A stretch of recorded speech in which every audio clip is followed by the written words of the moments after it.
अब आइए हम लोग सॉल्व करते हैं एक्सरसाइज 11C को। जैसा कि आप लोग जान रहे हैं कि 11C में वर्ड प्रॉब्लम ऑन एपी है। एपी के वर्ड प्रॉब्लम का इसमें डिस्कशन किया गया है। अभी तक आप लोग मुख्यतः दो फार्मूला जान रहे हैं। एक आपका nth टर्म एपी का किस तरह से निकाला जाता है और सम ऑफ n टर्म्स किस तरह से निकालते हैं। तो इस एक्सरसाइज में आपको सिर्फ 12 नंबर का क्वेश्चन का आंसर नहीं बताया जाएगा, क्योंकि यदि 5 नंबर आप बना लेते हैं तो 12 नंबर बनाना भी आपके लिए आसान ही हो जाता है। इसके बावजूद हर एक क्वेश्चन को सॉल्व किया जाएगा और यहाँ पर क्वेश्चन नंबर 9 और 11 का आपको हिंट दे दिया जाएगा इसमें, और इसे बड़ी आसानी से आप सॉल्व कर सकते हैं। ऐसे देखा जाए तो 9 नंबर और 6 नंबर लगभग एक ही तरह का है, और 6 नंबर अगर आप बना लेते हैं तो 9 नंबर बनाने में भी आपको दिक्कत नहीं होगी।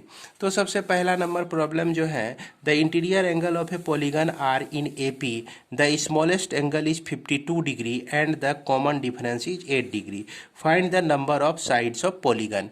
तो पॉलीगन कहने का मतलब हो गया कि ट्रेंगल, रेक्टेंगल, पेंटागन, हेक्सागन, ये सब क्या हो जाता है, आपका पॉलीगन हो जाता है। और इस पॉलीगन में अगर ट्रेंगल आपका एक पॉलीगन है, इसके इंटीरियर एंगल का सम आप लोग जान रहे हैं क्या, 180 डिग्री होता है। तो इसमें 3 साइड हैं। अगर इसमें 4 साइड हैं तो इसके इंटीरियर एंगल का सम हम लोग निकालने के लिए क्या करते हैं कि देखते हैं कि इसमें कितने ट्रेंगल संभव है। तो इसमें 2 ट्रेंगल संभव है, एक ट्रेंगल ये, एक ट्रेंगल ये। अब इस तीनों का इंटीरियर एंगल का सम और इस तीनों के इंटीरियर एंगल का सम, यानी कि 180 + 180 कर दीजिए, तो ये आपका इसके इंटीरियर एंगल का सम निकल जाएगा। इंटीरियर मतलब अंदर के कोनों का योग। इसके बाद इस इंटीरियर एंगल का सम क्या हो जाएगा, ये सारे एंगल्स का सम। तो इसमें देखिए कि हम ज़्यादा से ज़्यादा कितने ट्रेंगल बना सकते हैं। अगर 5 साइड है तो 3 ट्रेंगल बना सकते हैं। अगर हमारा यहाँ 4 साइड है तो हम 2 ट्रेंगल बना सकते हैं। अगर इसमें कितने साइड है, 6 साइड है, 6 साइड है, तो इसमें हम लोग 6 - 2 यानी कि 4 ट्रेंगल इसमें बना सकते हैं। तो 4 ट्रेंगल आप देख सकते हैं, ये एक ट्रेंगल, ये दूसरा ट्रेंगल, ये आपका तीसरा ट्रेंगल, ये आपका चौथा ट्रेंगल। तो 4 ट्रेंगल, एक ट्रेंगल के लिए हमारा 180 डिग्री इंटीरियर एंगल का सम होता है। 2 ट्रेंगल के लिए 2 × 180 डिग्री इंटीरियर एंगल का सम होता है। अगर यहाँ 3 ट्रेंगल बनता है तो 3 × 180 डिग्री कर दीजिए, तो इसके इंटीरियर एंगल का सम हो जाएगा। अगर यहाँ हम 4 × 180 डिग्री कर दें तो इस स्थिति में इसके सभी इंटीरियर एंगल जितने भी हैं का सम हमको मिल जाता है। इसी तरह से अगर n साइड्स हो तो n साइड के लिए हमारा फॉर्मूला बन जाता है n - 2 × 180 डिग्री, यानी कि इंटीरियर एंगल का सम जो है, इंटीरियर एंगल्स का सम हम क्या लिख सकते हैं, n - 2 × 180 डिग्री लिख सकते हैं। अब इसी का उपयोग हमको करना है यहाँ पर। जैसा कि यहाँ पर दिया गया है कि यह जो पॉलीगन है आपका, पॉलीगन जो भी हो, इसका पहला एंगल, फर्स्ट एंगल आपका दिया गया है 52 डिग्री, और रेस्ट एंगल जो है 8 डिग्री बढ़ते चले जा रहा है। तो इसमें मान लेते हैं, इसमें क्वेश्चन पूछा गया है, find the number of side of polygon. Let the number of sides of polygon, तो साइड्स ऑफ पॉलीगन n मान लिए। तो अगर यह n साइड है इसमें, तो इसमें इतने ही एंगल भी इतना ही होंगे, यानी कि n ही एंगल होगा। देखिए 4 साइड होता है तो 4 इंटीरियर एंगल होता है, 5 साइड होता है तो 5 इंटीरियर एंगल होता है, 6 साइड होता है तो 6 इंटीरियर एंगल हमारा होता है। तो n साइड है तो n एंगल्स हो गया। तो सम ऑफ एंगल्स क्या लिख सकते हैं, सम ऑफ एंगल्स, तो अभी आपने तुरंत समझा कि n - 2 × 180 लिख सकते हैं। पॉलीगन में n साइड है और n - 2 × 180 कर देंगे तो इसके एंगल का सम निकल जाएगा। लेकिन यहाँ पे क्या कह रहा है कि जो सबसे स्मॉलेस्ट एंगल है, स्मॉलेस्ट एंगल जो है, जो ए इक्वल टू 52 डिग्री है और हर एक अगला एंगल जो है 8 डिग्री बढ़ते चले जा रहा है। तो 52 इसमें 8 जोड़ दीजिए तो अगला हो गया 60, फिर इसमें 8 जोड़ दीजिए, ऐड कर दीजिए तो 68 अगला एंगल हो गया। इस तरह से कितने एंगल हैं इसमें भाई, चूंकि साइड यहाँ पे n है तो एंगल भी n होंगे। तो पहला एंगल, दूसरा एंगल, तीसरा angle, 2n terms, n angle है, इतने टर्म्स तक का, इतना टर्म में हमको ये एंगल का सम निकल जाएगा। अब एक तरह से एंगल का सम जो निकला हुआ है हमारा, ये सम ऑफ एंगल, जिसके लिए ये फॉर्मूला हम लगा के निकाले हुए हैं, और दूसरा हमको जानकारी दिया गया इसमें कि इसके जो एंगल्स हैं एपी में है इस तरह से, और 8 डिग्री हमारा बढ़ते चले जा रहा है।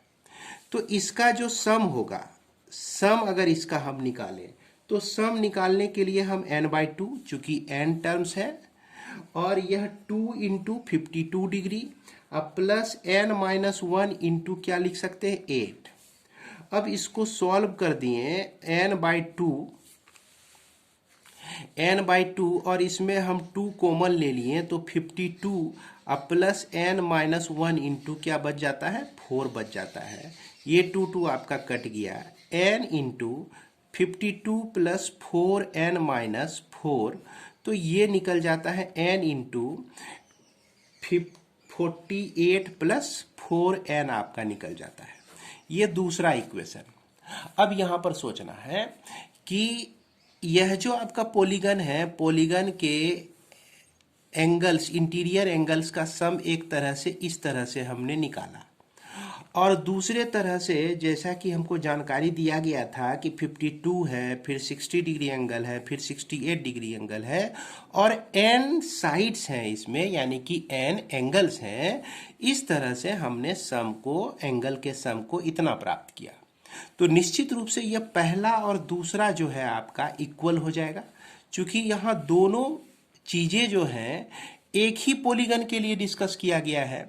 इसलिए हम लिख सकते हैं कि फ्रॉम फर्स्ट एंड सेकेंड ये आपका n इंटू 4n प्लस 48 लिखिए, या 48 प्लस 4n लिखिए, ये n-2 इंटू 180 हो जाता है आपका। अब इसको हम लिख सकते हैं 4n square plus 48n equal to 180n minus 360 लिख सकते हैं। इसको और सॉल्व करते हैं। यहाँ पर यदि 4 कॉमन ले लें तो n square plus 12n equal to, इसमें भी 4 कॉमन ले लें तो 45n माइनस ये आपका 90 हो जाता है। इसको अब सॉल्व करते हैं। यहाँ 4 आपका कैंसिल, तो इस तरह से यह n स्क्वायर अब प्लस 12n माइनस 45n, ये 45 को लेफ्ट में ले आए, अब फिर 90 को लेफ्ट में भी ले आए तो ये हो गया 0, यानी कि n स्क्वायर अब माफ करेंगे माइनस 33n हो जाएगा। इसको जब सॉल्व करते हैं तो प्लस 90 इक्वल टू 0। इसको आप लिख सकते हैं n square minus 30n minus 3n plus 90 equal to 0। इसमें आप कॉमन ले लीजिए n, तो n माइनस 30 हो गया, माइनस 3 कॉमन लिए तो n माइनस 30 हो गया। इस तरह से इसका फैक्टर्स जो हैं n minus 30 into n minus 3 equal to 0। तो यह अब क्या देता है, n का एक वैल्यू हमारा दे देता है, n का एक वैल्यू दे देता है n माइनस 30 इक्वल टू 0 लिखिए, या n minus 3 equal to 0, n equal to एक वैल्यू 30 मिल गया, n इक्वल टू एक वैल्यू आपका 3 मिल गया। अब यहाँ पर देखते हैं, चेक करते हैं कि n इक्वल टू 30 लेने से यह जो लास्ट एंगल है आपका, लास्ट एंगल निकाल के देखते हैं। लास्ट एंगल जो है 52 प्लस 30 माइनस 1 इंटू 8 निकाल के देखते हैं, तब उसके बाद डिस्कस करते हैं हम लोग कि क्या होता है। ये 29 इंटू 8 332 हो जाएगा, जो कि 284 हो जाएगा। अब यह 284 जो है आपका रिफ्लेक्स एंगल है, रिफ्लेक्स एंगल है। है ना। रिफ्लेक्स एंगल का मतलब हुआ कि यह एंगल जो है ग्रेटर है 180 डिग्री से और लेस है 360 डिग्री से। तो यह रिफ्लेक्स एंगल क्या किसी पॉलीगन में बन सकता है? मान लीजिए कि कोई पॉलीगन हम बना रहे हैं, इस तरह से कोई पॉलीगन बनाते हैं। अब ये क्या ऐसा कभी हो सकता है कि यहाँ एंगल जो है रिफ्लेक्स हो, यानी कि 284 डिग्री हो और तब जाके आपका पॉलीगन बन जाए? तो इस तरह से पॉलीगन बनाना संभव नहीं हो जाता है। पॉलीगन में जब भी अगर होता है तो एंगल जो होता है 180 से छोटा ही होता है। तो इसलिए हम कह सकते हैं कि it is not possible, it is not possible, यह आपका संभव नहीं है। तो जब यह एंगल संभव नहीं है यानी कि 30 संभव नहीं है, इसलिए हम यहाँ कह सकते हैं कि हैंस n इक्वल टू 3, यानी कि यह जो आपका है यह क्या है, आपका एक ट्रायंगल है। यह पॉलीगन कैसा है? एक ट्रायंगल है आपका। तो उम्मीद है आपको समझ में आ गया होगा। इसके बाद हम लोग चलते हैं क्वेश्चन नंबर 2 में। तो क्वेश्चन नंबर 2 में आपका देखिए क्या कह रहा है कि a circle is completely divided into n sectors in such a way that the angles of a sector are in AP. If the smallest of these angles is 8 degree and the largest is 72 degree, calculate n and the angle of the fifth sector. अब इस दूसरे number में क्या कहता है, इस पे जरा सा ध्यान देंगे कि ये आपका सेक्टर तो आप समझ ही रहे हैं, ये आपका क्या बनता है, सेक्टर बनता है। इसमें जो सबसे छोटा सेक्टर है ये आपका 8 डिग्री का एंगल बनाता है, सबसे छोटा सेक्टर। अब फिर इसके बाद इसमें जो सबसे बड़ा सेक्टर, फिर इसके बाद बढ़ते गया, 8 प्लस डी हो गया, है ना, फिर 8 प्लस 2d हो गया, फिर 8 प्लस 3d हो गया। इस तरह से एपी में ये बढ़ते गया और लास्ट वाला जो एंगल आपको मिला यह 72 डिग्री का मिला। तो फर्स्ट एंगल हमारा दिया गया है, फर्स्ट एंगल सेक्टर का जो है आपका कितना डिग्री है, 8 डिग्री, और लास्ट एंगल जो है nth एंगल दिया गया है 72 degree. Let n angles are formed, कितने एंगल बनते हैं, n एंगल्स इसमें बनते हैं। तो निश्चित रूप से हम लिख सकते हैं कि यह लास्ट एंगल Tn जो कि 72 डिग्री है, इसको हम लिख सकते हैं a plus n minus 1 into D लिख सकते हैं, और यह फर्स्ट एंगल आपका दिया गया है 8 डिग्री। तो यह 72 इक्वल टू 8 डिग्री अब प्लस n माइनस 1 इंटू क्या हो गया, ये आपका d हो गया। अब हम लोग यहाँ से आगे अब सॉल्व नहीं कर सकते हैं, इसीलिए इसको इक्वेशन 1 मान लेते हैं। इसके बाद हमारा दिया गया है क्या कि कोई भी आप देख लीजिए, इसमें अगर हम सभी एंगल को एक साथ मिला दें, सब एंगल को, ये एंगल प्लस ये एंगल प्लस ये एंगल प्लस ये एंगल, सब एंगल, तो सभी एंगल का सम जो है 360 डिग्री ही होगा। 360 से ना छोटा हो सकता है ना बड़ा हो सकता है। तो यदि हम फॉर्मूला लगाएं कि सम ऑफ ऑल एंगल्स, सभी एंगल्स का सम, तो हम लिख सकते हैं n/2 into first angle plus last angle, और यह वैल्यू किसके बराबर हो जाएगा, 360 के बराबर। तो इससे जो है ना हम लोग बड़ी आसानी से n का वैल्यू निकाल सकते हैं, इक्वल टू 360। ये n equal to 360 into 2, 360 into 2, अब बाय क्या हो जाता है आपका 80। तो ये जी कट गया आपका, 2 से 4 टाइम्स में कटा, ये 9 टाइम्स में कट गया, तो n का वैल्यू आपका निकल गया 9। अब इस n का वैल्यू 9 निकलने के बाद हम क्या करते हैं, फ्रॉम इक्वेशन 1 में चलते हैं। तो यह इक्वेशन 1 में जब चलेंगे तो यह 72 degree equal to 8 plus n minus 1 9 minus 1 into D है आपका। तो इससे हम लोग 72 माइनस 8 इक्वल टू 8d, तो यह आपका क्या हो जाता है 8d इक्वल टू 72 माइनस 8 करते हैं तो यह हमको मिलता है 64 मिलता है। 64 बाय, तो d इक्वल टू 64 बाय 8 करेंगे तो यह आपको मिल जाएगा 8। तो इस तरह से हम क्या निकाल लिए, d को भी निकाल लिए। अब d को निकालने के बाद हमको क्या चाहिए, AP चाहिए और t फिफ्थ टर्म चाहिए। इसमें क्या क्या बोला गया है कि कैलकुलेट n का निकाल लिए तो angle of the fifth sector, पांचवें सेक्टर का एंगल क्या है। तो t फिफ्थ हमको निकालना है, तो इसके निकालने के लिए हम क्या करेंगे, a plus 5 minus 1 into D कर देंगे। a का वैल्यू हमारा 8 डिग्री और 5 4 और d का भी वैल्यू 8 डिग्री, तो 8 प्लस 8 चौके 32, तो यह आपका क्या हो जाता है 40 डिग्री। तो फिफ्थ एंगल हम लोग इस तरह से निकाल सकते हैं। इसके बाद हम लोग चलते हैं क्वेश्चन नंबर 3 में। 3 में क्या कहता है कि there are 30 trees at equal distance of 5 metre in a line with a well. Well से the distance of the well from the nearest tree being 10 metre. A gardener water all the trees separately starting from the well and the returns to the well after watering each tree to get water from the next। तो देखिए यहाँ क्या situation create कर रहा है। हालांकि इस तरह का प्रॉब्लम आप क्लास 10 में बना चुके हैं, तो चलिए फिर भी हम लोग देख लेते हैं और समझ जाते हैं यहाँ भी।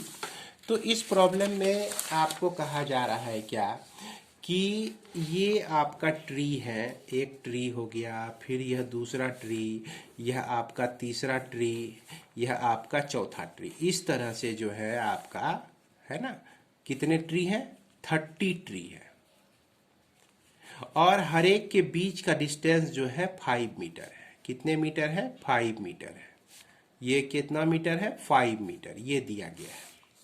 और कह रहा है कि एक कुआं जो है आपका यहाँ पर, एक कुआं यहाँ पर, इस कुएं से पहला ट्री जो है 10 मीटर की दूरी पे है। अब एक गार्डनर जो है क्या चाह रहा है भाई, सबको वाटर देने के लिए चाह रहा है, सब में वाटरिंग करना चाह रहा है। ये आपका बाल्टी भी दे दिए इसके साथ। अब देखिए, तो पहला ट्री को यह वाटर जब क्या कहते हैं वाटरिंग करता है तो फिर यह वापस लौटता है दूसरे ट्री के लिए। तो पहले ट्री को वाटरिंग करने के लिए यह कितना डिस्टेंस 10 मीटर डिस्टेंस ट्रेवल किया, और फिर 10 मीटर वापस आया। तो पहला टर्म जो है 10 मीटर और सबको हम 2 से मल्टीप्लाई करके ले, 2 इंटू 10 मीटर्स हो गया।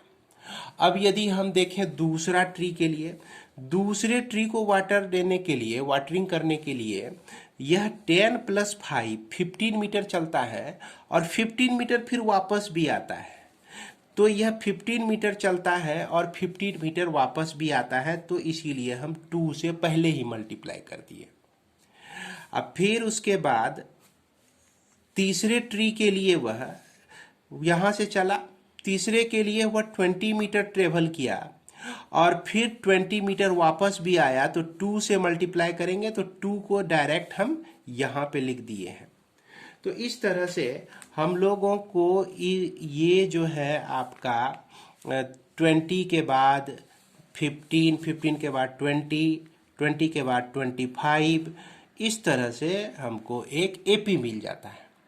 लेकिन जब वह 29th इसके 30, ये मान लिया जाए कि लास्ट ट्री है आपका, लास्ट ट्री के पहले जो है एक ट्री है 29th नंबर का ट्री जो है, इसको जब यह पानी डालता है इसमें, तो इसके लिए वापस तो आता है, क्योंकि भाई 30वां नंबर का ट्री भी उसे वाटर में भी वाटर देना है उसे।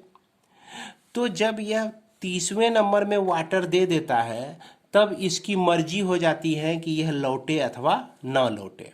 लेकिन हमारा काम पूरा हो जाता है, काम हमारा डन हो जाता है।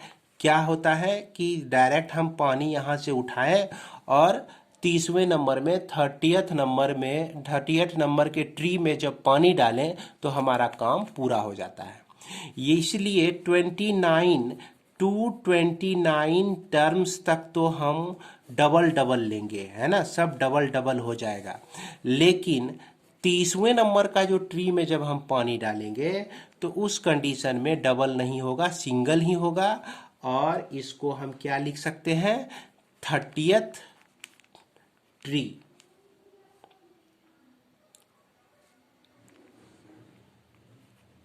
30th टर्म लिखिए इसको, इस तरह से हम लोग लिख सकते हैं। अब यहाँ पर हम देख रहे हैं कि 2 इंटू, ये कितने टर्म है आपका, 29 टर्म है, तो 29/2 लिखते हैं हम। और पहला टर्म जो है आपका 10 है। अब फिर 29 ट्री को हम पटा चुके हैं इस वे में 2 इंटू लेके, और इसका कॉमन डिफरेंस 5 है। और उसके बाद 30th टर्म जो है इसके लिए इसका वैल्यू कितना होता है, तो इस वैल्यू को हम निकाल सकते हैं a plus 30 minus 1 into D से निकाल सकते हैं। तो 2 यहाँ पे कैंसिल हो जाता है, आपका 29 इंटू 20 प्लस 28 इंटू 5। उसके बाद यह a का जो वैल्यू है आपका 10 हो गया, और यह 29 इंटू कॉमन डिफरेंस यहाँ पे क्या हो रहा है, 5 हो रहा है। पर स्थिति में 5 आपका बढ़ते चले जा रहा है हर एक स्थिति में। तो ये जो हो जाएगा वैल्यू निकलेगा 30वें ट्री को पटाने के लिए वह कितना डिस्टेंस ट्रेवल करता है, इस वैल्यू को यह यहाँ पर देगा।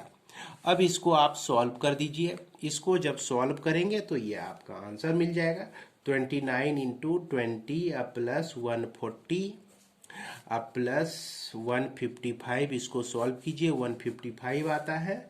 और इसके बाद जो है 29 इंटू 160 प्लस 155, इसको सॉल्व करेंगे तो यह आपका 4795 मीटर आंसर आ जाएगा, है ना।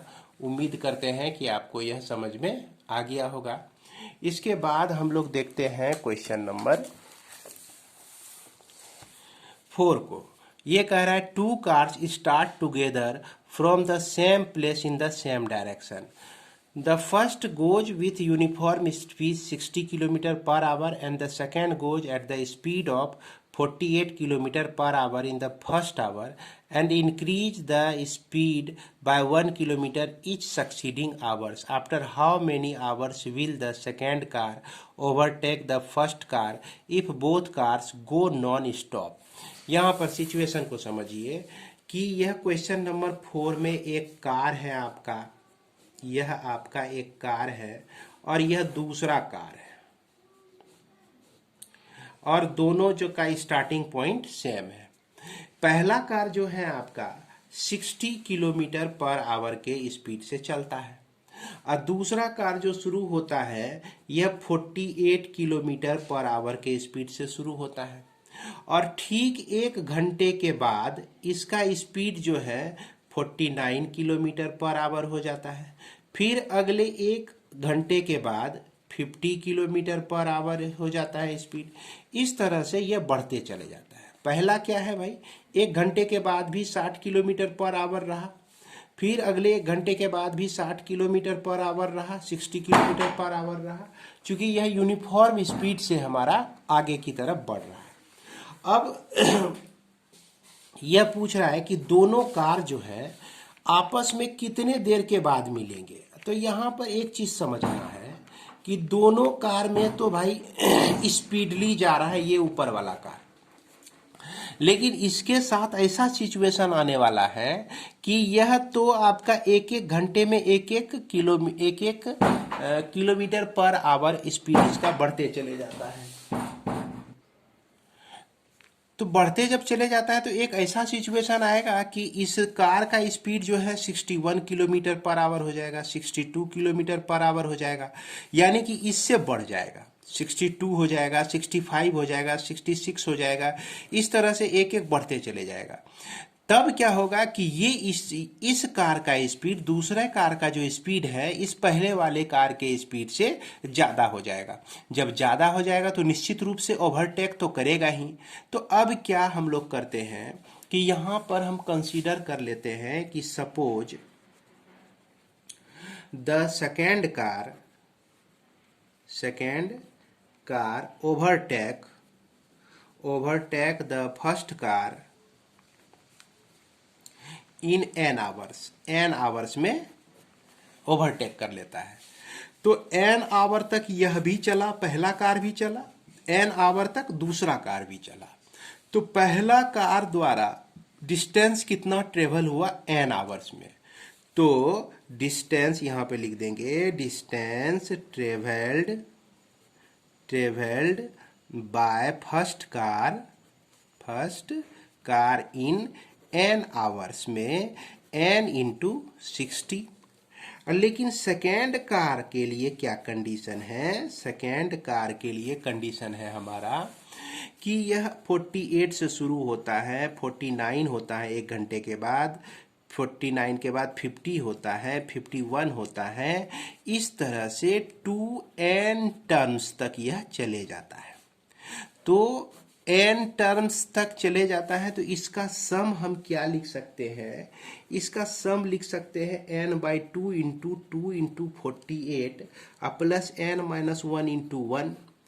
चूंकि यहाँ एक एक किलोमीटर का डिफरेंस है, एक एक किलोमीटर बढ़ते चले जा रहा है, तो ये जितना डिस्टेंस ट्रेवल किया और इस कंडीशन में जितना डिस्टेंस ट्रेवल किया दोनों सेम ही हैं, इसलिए हमारा n टाइम्स के बाद जो है ओवरटेक कर लेता है। डिस्टेंस सेम, ओवरटेक करने का मतलब कि दोनों एक ही जगह पे पहुंच गया तब ना ओवरटेक किया। तो n टाइम्स के बाद ओवरटेक करता है, तो n आवर्स इसको भी चला दिए और n आवर्स हम इसको भी चला दिए। तो इसलिए इस दोनों इक्वेशन को हम इक्वल करके लिख सकते हैं। आप इसको सॉल्व कर लीजिए थोड़ा सा। ये आपका 8 दूना 16 और 96 प्लस n-1 हो गया, यह n/2 इंटू n प्लस 95, और यह जो इक्वेशन 2 है यहाँ काट दीजिए, ये 1 2 बराबर है n/2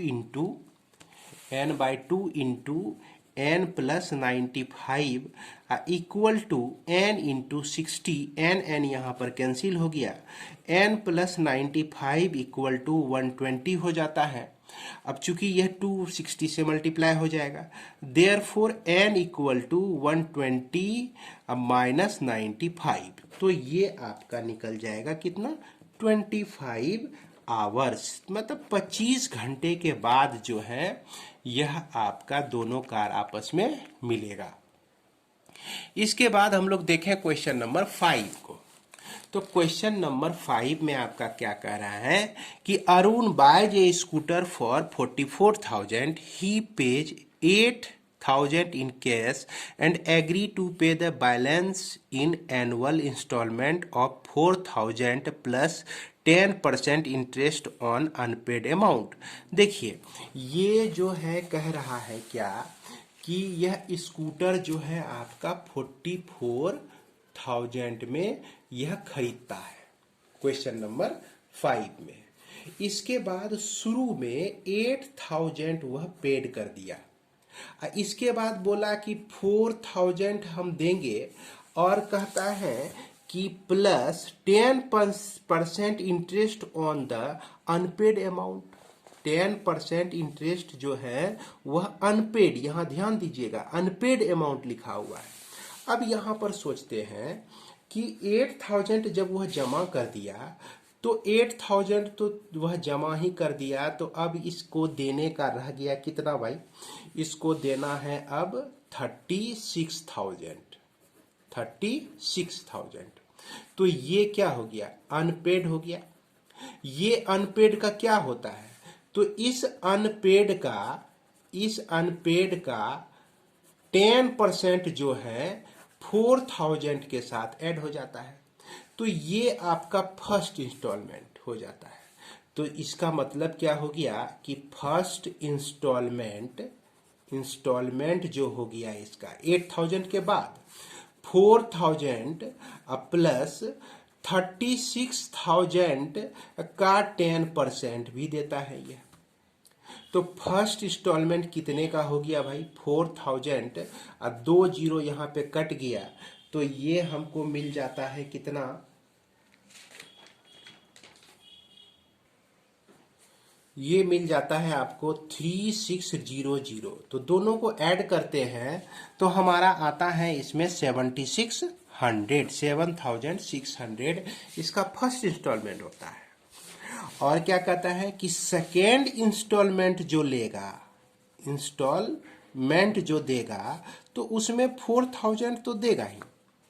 अब देखिए अनपेड अमाउंट कितना रह गया, तो पहले 36,000 अनपेड था, अब यह 4,000 इसमें इसको दे दिया, तो अब जो है 32,000 रह गया पेड करने के लिए, और इसका 10% हम लोग ले लेते हैं। तो यहाँ पर कितना हो जाता है 3,200 हो जाता है इसका वैल्यू, और यह 4,000 में 3200 ऐड कर देते हैं तो यह हमारा निकल जाता है 7,200। ये निकल जाता है सेकेंड इंस्टॉलमेंट। अब थर्ड इंस्टॉलमेंट में बढ़ने से पहले अनपेड अमाउंट कितना बच गया, तो यहाँ पर अनपेड अमाउंट जो है आपका 32,000 में 4,000 जो है माइनस हो गया, तो यह आपका बच गया कितना 28,000 बच गया। अब थर्ड इंस्टॉलमेंट जब वह देगा तो 4,000 तो देगा ही, अब प्लस 10% दे देगा किसका 28,000 का देगा, जिसका वैल्यू आपका 4,000 प्लस 10% यानी 100 कर दीजिए, परसेंट को हटा दीजिए, 2 जीरो कट गया, 2800 इसको ऐड करते हैं तो 6,800। इसी तरह से हमारा इंस्टॉलमेंट मिलता रहेगा एंड सो ऑन। अब इंस्टॉलमेंट को एक जगह हम लोग लिखते हैं। ये इंस्टॉलमेंट जो है, पहला इंस्टॉलमेंट इसका 8,000 का है, दूसरा इंस्टॉलमेंट 7,600 का है, तीसरा इंस्टॉलमेंट 7,200 का है, चौथा इंस्टॉलमेंट जो है इसका 6,800 का है। इस तरह से कितने इंस्टॉलमेंट देंगे यहाँ पर, तो यहाँ पर इसको देने होंगे 9 इंस्टॉलमेंट अप टू 9 टर्म्स। तो कैसे भाई, तो 9 हमने कैसे निकाला, तो अब देखिए इसको जो है 36,000 पेड करना है और हर एक इंस्टॉलमेंट में 4,000 वह दे रहा है, तो 4 9 जा 36, तो 9 यानी कि पहला दूसरा में भी 4,000, पहला में भी 4,000 माइनस हुआ, दूसरे में 4,000 माइनस हुआ, तीसरा इंस्टॉलमेंट में 4,000 घटते गया, तो इस तरह से 4-4 हजार का कितना टर्म आ जाएगा 36,000 में, तो ये आपका आ जाएगा 9। तो इस तरह से 9 टर्म्स हमारा हो जाएगा। अब इसको आप जब सॉल्व करेंगे तो यही आपका हो जाएगा टोटल पेमेंट, है ना। तो यहाँ देख रहे हैं हम लोग कि यह भी आपका एपी में है। फर्स्ट टर्म को तो कोई मतलब नहीं है एपी से, सेकेंड टर्म, थर्ड टर्म, इसका जो है कॉमन डिफरेंस आप देख सकते हैं कि 400 है, देख रहे हैं 400 है, यानी कि 7,600 में 7,200 में अब माइनस कर दीजिए 7,600, तो यह कॉमन डिफरेंस आपका -400 निकल जाएगा। क्या निकल जाएगा, -400 निकल जाएगा। अब इसको हम लोग सॉल्व कर देते हैं, तो 9/2 इंटू 2 इंटू 7,600 प्लस 8 यानी 9 - 1 8 इंटू -400। इसको सॉल्व जो करेंगे हम लोग तो यही हमारा आंसर हो जाएगा। 9 इंटू 2 कॉमन ले लेते हैं और इसको सॉल्व करेंगे तो ये आपका आ जाएगा 6,000। अब इसको सॉल्व करेंगे तो 8,000 प्लस 54,000 आपका हो जाएगा, जो कि 62,000 ये आपका आंसर आ जाएगा। तो मेरा कोशिश था कि आप लोगों को इस प्रॉब्लम का क्या कहना चाह रहा है उसको मैं समझा दूं। तो उम्मीद है कि आपको यह समझ में आ गया होगा। इसके बाद हम लोग देख सकते हैं क्वेश्चन नंबर 6 को। तो क्वेश्चन नंबर 6 में देखिए क्या कह रहा है कि a man accept a position with a initial salary 26,000 per month, है ना। एक आदमी की नौकरी लगी भाई, उसको जो है 26,000 पर मंथ मिल रहा था। It is understood that he will received an automatic increase of 250 in every next month and each month thereafter. मतलब कि इसके बाद हर एक मंथ में जो है 250 उसका इंक्रीज होता जाएगा और इसके बाद भी जो है उसका सैलरी बढ़ते चला जाएगा। तो देखिए बहुत आसान सा प्रॉब्लम है। पहला इंस्टॉलमेंट जो फर्स्ट मंथ जो मिलता है उसको 26,000 मिलता है। इसके बाद अगला जो मिलता है उसको नेक्स्ट मंथ में 26,000 के साथ 250 ऐड हो जाता है। फिर उसके बाद जो मिलता है उसको 26,000 में 2 इंटू 250 ऐड हो जाता है। तो हर एक महीने उसको 250 रुपया बढ़ते चले जाता है। तो इस तरह से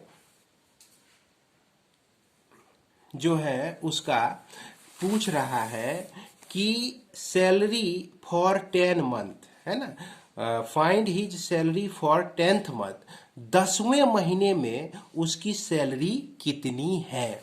तो चलिए इसको हम लोग कहाँ तक ले जाए, अप टू 10th ले जाए, 10th टर्म तक ले जाए। यहाँ T10 निकालना है आपको। तो T10 निकालना बड़ी आसान है। A प्लस क्या हो जाएगा, 10 माइनस 1 इंटू डी हो जाएगा। A तो आपका 26,000 हो गया और 9 इंटू डी का वैल्यू 250। देख रहे हैं कि हर एक बार 250 इसका बढ़ रहा है। तो बड़ी आसानी से इसको सॉल्व कर सकते हैं। 26,000 इक्वल टू इस दोनों को मल्टीप्लाई करेंगे 2250 आ जाएगा और इसको ऐड करेंगे 28,250 आ जाएगा इसका सैलरी। कौन से महीने में, 10th महीने में। लेकिन अब जो है इसमें आपको क्या पूछ रहा है कि total earning during the first year. तो टोटल अर्निंग कहने का मतलब कि आपको इसका सब निकालना है। पहले मंथ का अर्निंग, दूसरे मंथ का अर्निंग प्लस तीसरे मंथ का अर्निंग। तो ये निकालना है आपको टोटल अर्निंग। तो टोटल अर्निंग निकालने के लिए हम लोग क्या निकाल देंगे भाई, SN निकाल देंगे, जो क्या होता है n/2 यानी कि 12/2। चूंकि यहाँ कह रहा है, क्या कह रहा है कि during the first year, during the first year. तो एक ईयर में हमारा 12 मंथ होता है। तो 12 टर्म का सम हमको यहाँ पे निकालना है। 2 into 26,000 plus 12 minus 1 into D क्या हो गया, 250 हो गया। तो ये वैल्यू को जब हम सॉल्व कर देंगे तो यही हमारा दे देगा टोटल अर्निंग, जिसको आप लोग सॉल्व करके देख सकते हैं। यह आपका 3,28,500 यह आंसर आ जाता है। आइए आगे बढ़ते हैं, क्वेश्चन नंबर 7 को देखते हैं। तो क्वेश्चन नंबर 7 में कह रहा है कि a man saved ₹66,60,000 in 20 year. 20 बरस में इसने इतना बचाया। In each succeeding years after the first year he saved ₹2,000 more than that he saved in the previous year. How much did he save in the first year? तो यहाँ पर देखिए, यहाँ पे कह रहा है क्या कि यह जो आदमी है आपका, ये टोटल सेविंग इसका है, टोटल सेविंग है 6,60,000 है, ये है इसका इन 20 ईयर्स में।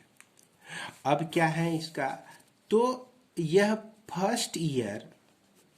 फर्स्ट ईयर में जितना भी सेव करता है, तो सेकेंड ईयर में क्या करता है, यह बढ़ा के सेव करता है। कितना बढ़ा के सेव करता है भाई, ये 2000 बढ़ा देता है। फिर थर्ड ईयर में यह क्या करता है कि ए जितना यह सेव किया फिर इसमें 2000 ये बढ़ा दिया। तो अब देख रहे हैं कि पहला टर्म, दूसरा टर्म, या तीसरा टर्म, तो ये किस में आ गया, एपी में आ गया। इस तरह से ये 20th टर्म तक जाता है, 20th ईयर तक जाता है। 20th ईयर में क्या हो जाएगा, a प्लस 20 माइनस 1 इंटू क्या लिख सकते हैं हम लोग, d लिख सकते हैं। और इसको क्या लिख सकते हैं, a प्लस 19 इंटू डी का वैल्यू कितना हो गया, 2000 हो गया। तो अब इस पूरे चीज में इसका सेविंग कितना दिखता है, 6,60,000। अगर इसका हम ऐड कर दें, इसको क्या कर दें, इसका सम निकाल लें, तो यह वैल्यू 20 ईयर में हमारा कितना आ जाएगा, इतने के बराबर हो जाएगा। तो इसलिए हम क्या करेंगे यहाँ पर कि इसका सम निकालेंगे। पहला टर्म हमको पता है कि a है ना, और दूसरा टर्म हमारा क्या हो जाएगा, पहला टर्म a हो गया और दूसरा टर्म a प्लस 2000 हो गया और तीसरा टर्म क्या हो गया, a प्लस 2 इंटू 2000 हो गया। इस तरह से इसका सम जो होता है 20/2, चूंकि कितने ईयर तक जमा किया है, यह 20 ईयर तक जमा किया है। तो 20/2 और 2 into a plus n minus 1, 20 minus 1 into D कितना है भाई, 2000 है। ये टोटल आपका 6,60,000 के बराबर आ जाएगा। इसको जब सॉल्व करेंगे आप देखिए, 10 into 2a plus 19 into 20,000 equal to 6,60,000 आ जाता है। अब यहाँ 10 हटा दीजिए, यहाँ पे एक जीरो हटा दीजिए, तो 2a इक्वल टू 6,60,000 माइनस 9 दूना 19 टू 38,000 हो जाता है। अब इसको माइनस करेंगे तो यह आपका 28,000 आपको मिलेगा, जो कि 2a के बराबर हो गया। और इस a का जो वैल्यू हो गया 28,000 में 2 से डिवाइड कर देंगे तो यह आपका 14,000 फर्स्ट ईयर में इसका सेविंग निकल। क्वेश्चन नंबर 8 में दिया गया है क्या कि 150 workers were engage to finish a piece of work in a certain number of days. 4 workers dropped the second day, 4 more worker dropped the third day. तीसरे दिन जो है फिर से 4 वर्कर चला गया। हुआ ऐसा कि काम शुरू हुआ और दूसरे दिन 4 वर्कर भाग गया और फिर तीसरे दिन जो है फिर से 4 वर्कर भाग गया, चला गया। इसी तरह से 4-4 वर्कर जाता गया। तो it takes 8 more days to finish the work now. अब क्या होता है भाई कि 8 दिन ज़्यादा उसको लग जाता है इस वर्क को फिनिश करने में। Find the number of days in which the work was completed. तो यहाँ पर निकालना है कि इस तरह से भागते जब गया तो कितना डेज लगा इस काम को फिनिश होने में। तो इसको हम इस तरह से समझ सकते हैं कि देखिए 150 वर्कर था तो किसी खास दिन में यह काम को वह पूरा कर लेता था। मान लीजिए कि एंड डेज में काम पूरा कर लेता है। अब क्या हुआ, लेकिन सिचुएशन कुछ और हो गया। एक्चुअल में क्या हो गया, एक्चुअल में सिचुएशन कि 150 वर्कर था फर्स्ट डे, सेकेंड डे जो है 146 वर्कर बच गया, थर्ड डे जो है 142 वर्कर, 4 वर्कर फिर चला गया, फिर 4 वर्कर चला गया 138। इस तरह से यह वर्कर पलायन करते गया।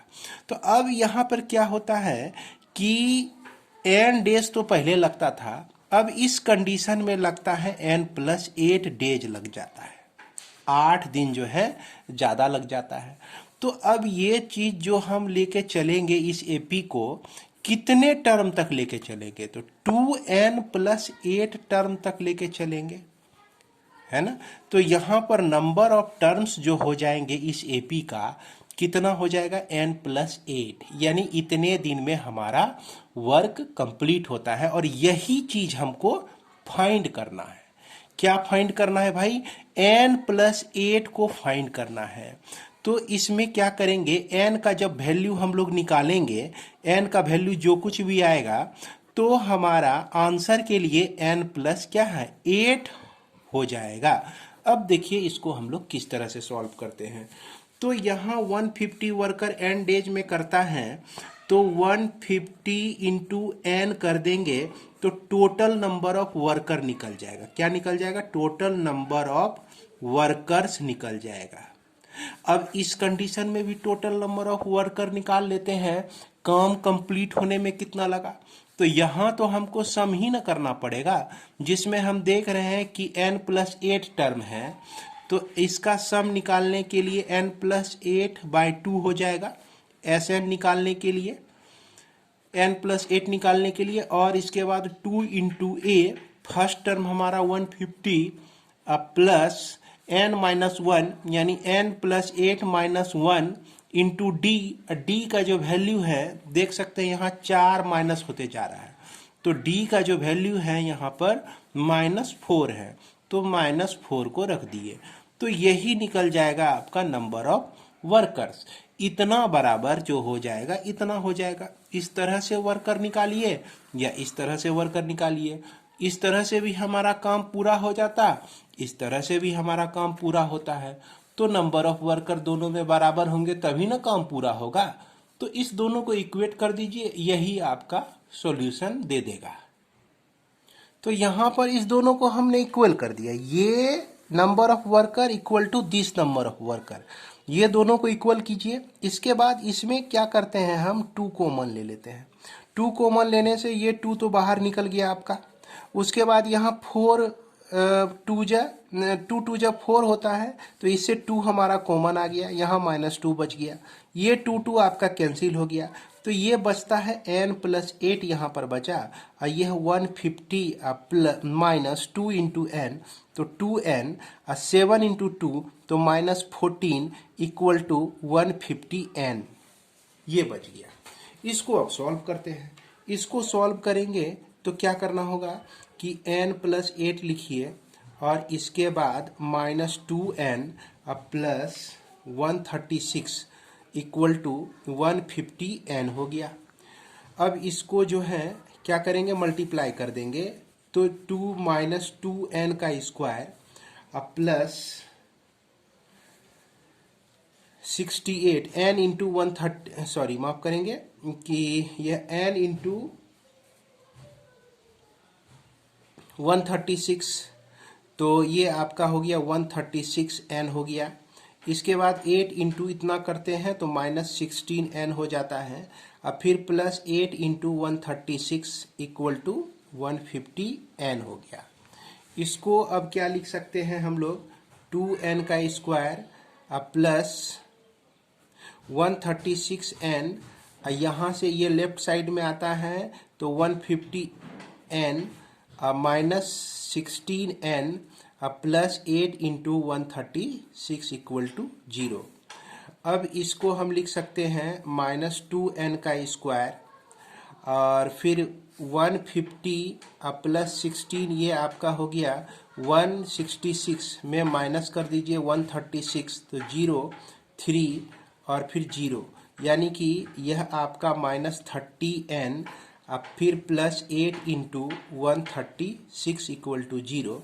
इसमें 2 अगर -2 कॉमन ले लेते हैं तो -2 कॉमन लेने से हमारा बचता है n स्क्वायर, अब फिर प्लस 15n, उसके बाद -8 इंटू 136 में 2 कॉमन ले लेते हैं तो 68 इक्वल टू 0। यह -2 जो है 2 से डिवाइड हो जाता है तो यह 0 ही हो जाता है आपका। ये आपका क्वाड्रेटिक इक्वेशन मिल गया, जो कि n square plus 15n minus 8 into 68 है, इक्वल टू 0। अब आप इसको क्या लिख सकते हैं, n square plus 15n plus 32n minus 17n minus 8 into 68। अब इस दोनों को आप मिला दीजिए, 15n आ जाएगा, और इस दोनों को आप मल्टीप्लाई कर दीजिए तो इतना आ जाएगा। अब इसमें हम क्या कॉमन ले सकते हैं, n कॉमन लिए तो n+32 आता है, और उसके बाद यहाँ पर -17 कॉमन लेते हैं, तो -17 कॉमन लेते हैं तो यह आपका आता है n+32 = 0। इस तरह से इक्वेशन फैक्टर्स इसके हो जाते हैं n+32 n-17 = 0। और यहाँ n का एक वैल्यू आपको मिलता है -32 और n का वैल्यू मिलता है एक 17 मिलता है। तो -32 को क्या कर देंगे भाई, नेग्लेक्ट कर देंगे। n = 7 है और यहाँ वर्क हमारा पूरा हुआ है कितने दिन में, n+8 डेज में। तो टोटल नंबर ऑफ डेज कितना हो जाएगा, टोटल नंबर ऑफ डेज जो हो जाएगा यह आ जाएगा आपका 17 + 8 जो कि होता है 25 डेज होता है। तो इस तरह से आंसर हमारा 25 मिल जाता है। इसके बाद हम लोग चलते हैं क्वेश्चन नंबर 9। जैसा कि हमने बताया था कि क्वेश्चन नंबर 9 जो है क्वेश्चन नंबर 6 के आधार पर है, तो आपके लिए मैं इसे छोड़ रहा हूं और क्वेश्चन नंबर 10 को हम लोग देखते हैं। तो 10 में क्या कह रहा है कि a man arrange to pay off a debit of 36,000 by 40 annual instalment which form an AP, जो कि एपी में है। एक आदमी है और उसको क्या करना है भाई, 36,000 वापस करना है, रिटर्न करना है ना, जो कर्ज लिया हुआ है। और किसने इंस्टॉलमेंट में, 40 इंस्टॉलमेंट में वापस करना है। चलिए इसको नोट कर लिए, जो कि एपी में है। When 30 of the instalment is paid he dies, जब 30 इंस्टॉलमेंट पूरा हो जाता है तो वह मर जाता है।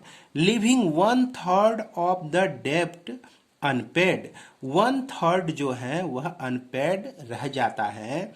Find the value of the first instalment, तो इस कंडीशन में फर्स्ट इंस्टॉलमेंट का वैल्यू क्या होगा, इसको हमको निकालना है। तो इसे हम लोग किस तरह से सॉल्व कर सकते हैं कि मान लिया जाए कि फर्स्ट इंस्टॉलमेंट जो था, फर्स्ट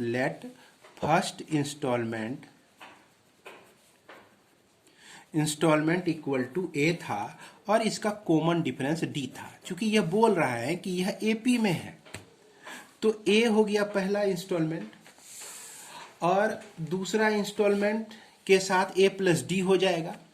लेकिन यहाँ पर हम लोग देखते हैं कि वह पेड कितना इंस्टॉलमेंट करता है, तो वह 30 इंस्टॉलमेंट पे करता है। तो 30 इंस्टॉलमेंट में टोटल सम कितना हुआ भाई, S30 हो गया। टोटल सम कितना हो गया, S30 वह पे कर देता है। उसके बाद S30 जब पे किया तो कहता है कि यह 36,000 का 1/3 जो है अनपेड रह जाता है, 1/3। तो 1/3 अमाउंट जो होता है अनपेड रह जाता है। अनपेड रहने के कारण हो गया कि 1/3 ऑफ 36,000 इक्वल टू कितना हो गया भाई, ये आपका 12,000 जो होता है वो अनपेड रह जाता है। तो उसने पेड कितना किया, तो पेड किया उसने 36,000 में 12,000 को माइनस कर देते हैं तो वह जो है 24,000 को पेड किया। तो यह जो पेड किया कितने इंस्टॉलमेंट में पेड किया, 30 इंस्टॉलमेंट में पेड किया हुआ है ना। बड़ी आसान सी बात है कि 30 इंस्टॉलमेंट में वो कितना पेड किया, 24,000। इसलिए हम S30 क्या लिख सकते हैं, 24,000 लिख सकते हैं। और उसके बाद S40 अगर 40 पेड कर देता हुआ तो कितना टोटल पेड कर देता, 36,000 पेड कर देता। अब इस दोनों को लीजिए और दोनों को सॉल्व कर दीजिए। क्या हो गया कि S30 को हम क्या लिख सकते हैं, A30/2 × 2a + 30 - 1 into D equal to 24,000। अब इसको क्या लिख सकते हैं कि 40/2 into 2a plus 40 minus 1 into D equal to 36,000। इसको सॉल्व कीजिए। यह 15 टाइम्स में कटा तो 15 into 2a plus 29d equal to 24,000। अब ये आपका 20 टाइम्स में कट गया ये, और 2a plus 39d equal to 36,000 हो गया। अब यहाँ से यह 20 जो है आपका हट के डिवाइड हो जाएगा, ये 15 यहाँ से हट के यहाँ इससे डिवाइड हो जाएगा। जब इसको सॉल्व कीजिएगा ना तो 2a plus 29d equal to 1600, ये 1600 टाइम्स में कट जाएगा और ये आपका 1800 टाइम्स में कट जाएगा। तो दूसरा equation 2a plus 39d equal to 1800। अब दोनों को सॉल्व कर देना है हमको। किस तरह से? तो 2a plus 29d equal to 1600 और 2a plus 39d equal to 1800, और दोनों को माइनस कर दिए तो ये बर्बाद हो गया। -10d equal to -200, minus minus cut गया, d बराबर 20। कितना निकल गया? d हमारा निकल गया 20। अब जब d निकल गया तो 2a plus 29 into 20 equal to 1600। तो 2a प्लस 29 टू जा 580 equal to 1600। 2a equal to 1600 minus 580, तो 2a इक्वल टू 1020 हो जाएगा। a का जो वैल्यू हो जाएगा आपका 1020/2 कर दिए तो ये 510 हो गया। तो ये a क्या है भाई? a जो है आपका फर्स्ट इंस्टॉलमेंट है। क्या है? फर्स्ट इंस्टॉलमेंट है, जो कि 510 आंसर हो जाता है। इस तरह से हमारा एंड ऑफ एक्सरसाइज आपका 11C हो जाता है। और हमने शुरू में ही बताया था क्वेश्चन नंबर 12 जो कि आपका क्वेश्चन नंबर 5 के आधार पर है, और क्वेश्चन नंबर 11 जो है बड़ी आसान सा है। 11 को भी हम थोड़ा सा पढ़ते हैं एक बार। यहाँ कहता है a manufacturer of TV set produced 6000 unit in third year and 7000 unit in 7th year. Assume that the production increase uniformly by fixed number every year. Find the production in the first year and 10th year and 7th year. बड़ी आसान सी बात है। यहाँ पर आपको दिया गया है कि T3 इक्वल टू 6000 और T4 equal to third and 7th equal to T7 equal to 7000 दिया गया है। T3a plus 2d equal to 6000 लिखिए, और यह आपका T7 को a plus 6d equal to 7000 लिखिए। दोनों को सॉल्व करके आप a निकाल लीजिए और d निकाल लीजिए, और इस तरह से बड़ी आसानी से आप 11 नंबर को सॉल्व कर सकते हैं। तो बच्चों, इसी के साथ इस वीडियो को समाप्त करता हूं। मिलते हैं हम लोग अगले वीडियो में, तब तक के लिए जय हिंद।